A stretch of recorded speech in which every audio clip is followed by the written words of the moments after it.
सत्ता की साझेदारी के रूप। देखिए 10वीं क्लास तक अपन जो अभी तक सत्ता की साझेदारी देख रहे हैं, तो उसका लास्ट जो है सत्ता के रूप रह गए हैं।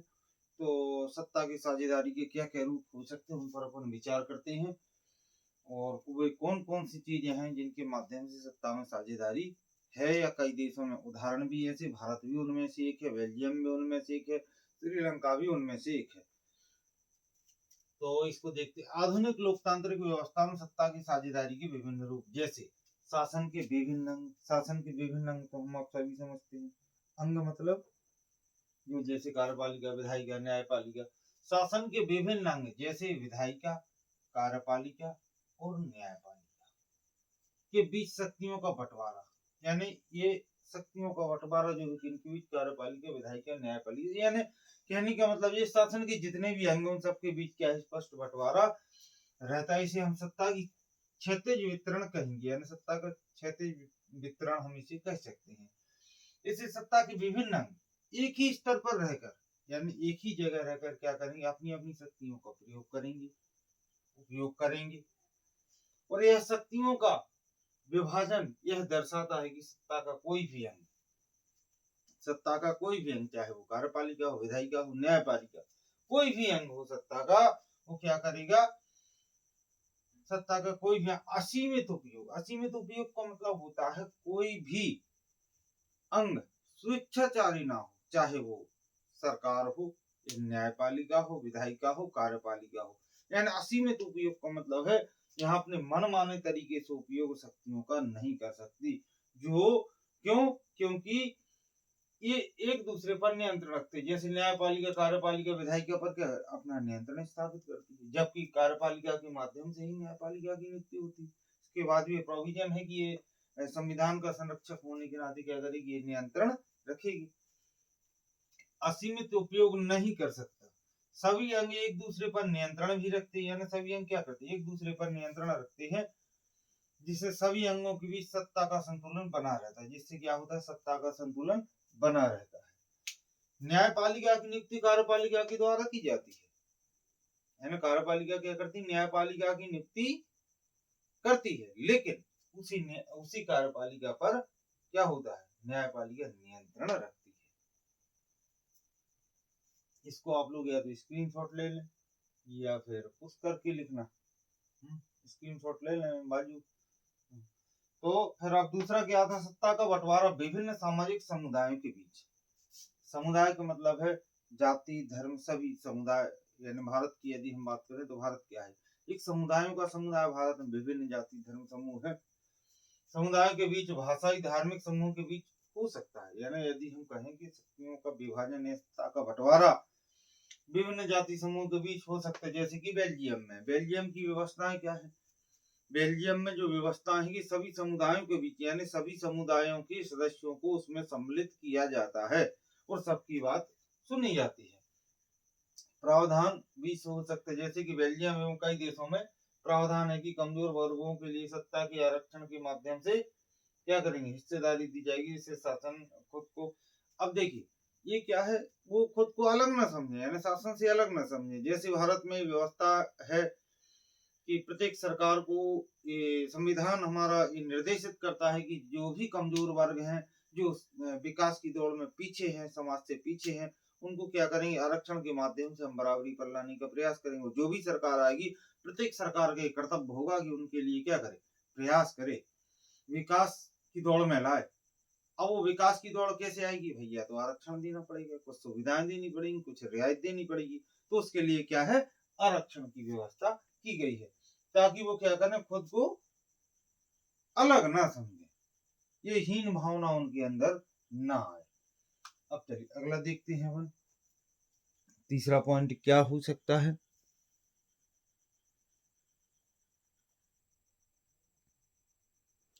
देखिए अगला अपन जो देखते हैं, अब देखिए सत्ता की साझेदारी की जो रूप पर अपन चर्चा कर चुके, ये तीसरा और चौथा, यानी 4 रूप आपको उसमें दिए हुए हैं। उन 4 रूपों में से यह क्या है, तो सरकारों के बीच विभिन्न स्तरों पर सत्ता का बंटवारा हो सकता है।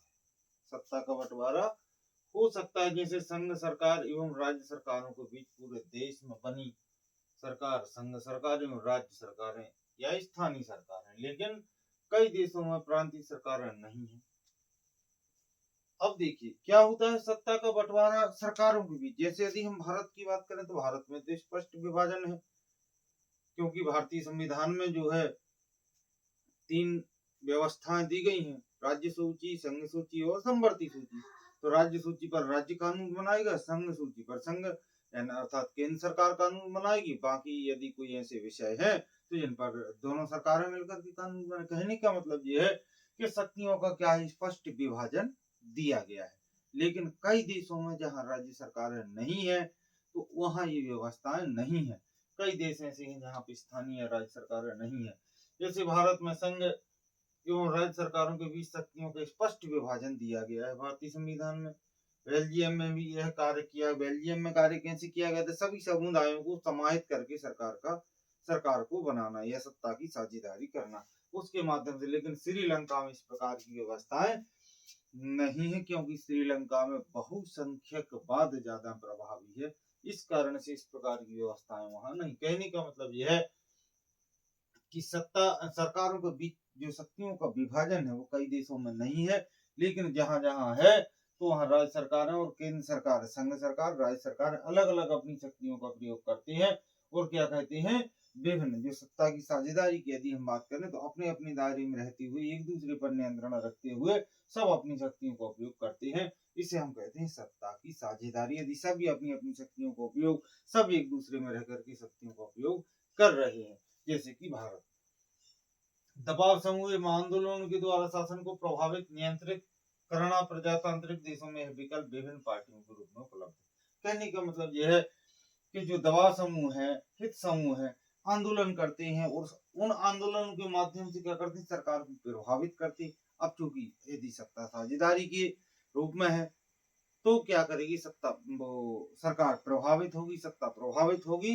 और वो इन पर विचार करेगी। और यह विभिन्न पार्टियों के रूप में, जैसे आज भारत में बहुदलीय व्यवस्था, तो यहाँ बहुत सारे दबाव समूह जो है सक्रिय रहती हैं और पार्टियां उनका क्या करती हैं, साथ देती हैं, पार्टी उनको आगे रख करके कार्य करती हैं। तो कहने का मतलब यह है कि विभिन्न पार्टियों के रूप में इनका विकल्प जो है दिया गया है। तो भारत भी उनमें से एक है कि जहाँ, अब आपकी किताब में क्या क्या लिखा हुआ है थोड़ा ये भी देख लेते हैं।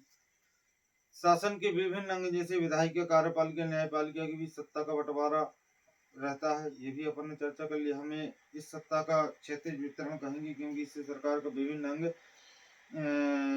एक ही स्तर पर यानी एक जगह रह करके अपनी अपनी शक्तियों को क्या करती हैं, उपयोग करती हैं। ऐसे बंटवारे से सुनिश्चित हो जाता है कि कोई भी अंग सत्ता का असीमित उपयोग नहीं कर सकता, अर्थात सत्ता स्वेच्छाचारी नहीं हो सकती। एक दूसरे पर क्या होता है, नियंत्रण रहता है। हर अंग एक दूसरे पर अंकुश रखता है। इसकी विभिन्न संस्थाओं के बीच सत्ता का संतुलन बना, जिससे क्या होता है, विभिन्न चाहे वो कार्यपालिका हो, विधायिका हो, न्यायपालिका हो, राज्य सरकार हो, केंद्र सरकार हो, सबके बीच क्या होता है, एक संतुलन बना रहता है। लोकतांत्रिक संस्थाओं के बीच, अब देखिए ये लोकतंत्र का हालांकि ये तो जो पिछले उसमें आप लोग पढ़ ही चुके हैं। न्यायपालिका की नियुक्ति कार्यपालिका करती है, पर न्यायपालिका ही कार्यपालिका पर नियंत्रण और विधायिका द्वारा बनाए गए कानून पर अंकुश रखती है। स्वाभाविक है, न्याय कार्यपालिका के माध्यम से न्यायपालिका की नियुक्ति की जाती है, लेकिन वही न्यायपालिका क्या करेगी, उस कार्यपालिका पर नियंत्रण रखेगी और कानून के माध्यम से विधायिका पर भी नियंत्रण रखेगी। सरकार के बीच विभिन्न स्तरों पर सत्ता का बंटवारा हो सकता है, जैसे पूरे देश के लिए सामान्य सरकार और फिर प्रांतीय क्षेत्रीय स्तर पर अलग अलग सरकारें। पूरे देश के लिए बनने वाली ऐसी सामान्य सरकारों को अलग संघ या केंद्र सरकार कहते हैं। अब देखिए केंद्र सरकार, राज्य सरकार, ये तो अपन चर्चा करी चुकी कि केंद्र सरकार जो इसको हम संघ सरकार भी कहते हैं, उसको केंद्र सरकार भी कहते हैं। ये अलग अलग, हाँ शक्तियों का विभाजन अलग अलग है, भारत में भी अलग है। बेल्जियम में मिलाकर के उन लोगों ने किया है कि भाई बेल्जियम में सभी समूहों को, सभी समुदायों को समाहित कर लो, इसके बाद सत्ता का गठन करो या सरकार का गठन करो। लेकिन भारत में क्या, भारत में सभी जो कमजोर वर्ग है उनको क्या हुआ, उठाने का प्रयास किया जा रहा है, ये सत्ता के लिए व्यवस्थाएं। तो ये सत्ता की आपकी साझेदारी है और इसके लिए आप लोग स्क्रीनशॉट निकाल लें या फिर आप लोग पुश करके लिख लें। ये आपका अध्याय खत्म होता है। अब अपन अगले अध्याय की ओर यदि देखेंगे तो अगले अध्याय की ओर बढ़ेंगे। अगले अध्याय में क्या है, इसके बीच यदि अपन देखते हैं तो राष्ट्रपति महोदय और उपराष्ट्रपति, ये अपन देख लेंगे। फिर इसके बाद जो है कई और दूसरे उस पर बढ़ेंगे।